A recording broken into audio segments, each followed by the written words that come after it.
ಅವತ್ತಿಗೂ ಇದು ಹಿಂದೂ ರಾಷ್ಟ್ರವೇ, ಇವತ್ತಿಗೂ ಇದು ಹಿಂದೂ ರಾಷ್ಟ್ರವೇ, ಮುಂದಕ್ಕೂ ಕೂಡ ಇದು ಹಿಂದೂ ರಾಷ್ಟ್ರವೇ.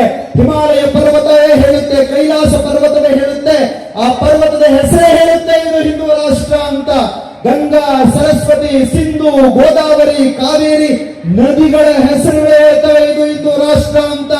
ಸಹ್ಯಾದ್ರಿ ಪರ್ವತ ಶ್ರೇಣಿ, ವಿಂಧ್ಯ ಪರ್ವತ ಶ್ರೇಣಿ ಪರ್ವತಗಳ ಹೆಸರುಗಳೇ ಹೇಳುತ್ತೆ ಇದು ಹಿಂದೂ ರಾಷ್ಟ್ರ ಅಂತ.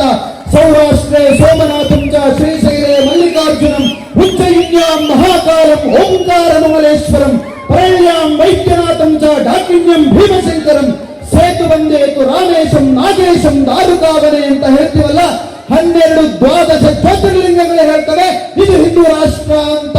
ಚಾಮುಂಡಿ ಬೆಟ್ಟವೇ ಹೇಳುತ್ತೆ ಇದು ಹಿಂದೂ ರಾಷ್ಟ್ರ ಅಂತ. ಅಷ್ಟಾದಶ ಶಕ್ತಿಪೀಠಗಳೇ ಹೇಳ್ತವೆ ಇದು ಹಿಂದೂ ರಾಷ್ಟ್ರ ಅಂತ. 108 ವೈಷ್ಣವ ದಿವ್ಯ ಕ್ಷೇತ್ರಗಳೇ ಹೇಳ್ತವೆ ಇದು ಹಿಂದೂ ರಾಷ್ಟ್ರ ಅಂತ.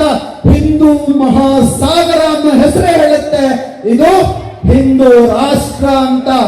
ಭಾರತ ಅನ್ನೋ ಹೆಸರೇ ಹೇಳುತ್ತೆ ಇದು ಹಿಂದೂ ರಾಷ್ಟ್ರ ಅಂತ. ನಮ್ಮ ಊರಿನ ದೇವಾಲಯಗಳು ನಮ್ಮ ನಿಮ್ಮೆಲ್ಲರ ಹೆಸರೇ ಹೇಳುತ್ತೆ ಇದು ಹಿಂದೂ ರಾಷ್ಟ್ರ ಅಂತ. ಅವತ್ತಿಗೂ ಇದು ಹಿಂದೂ ರಾಷ್ಟ್ರವೇ, ಇವತ್ತಿಗೂ ಇದು ಹಿಂದೂ ರಾಷ್ಟ್ರವೇ.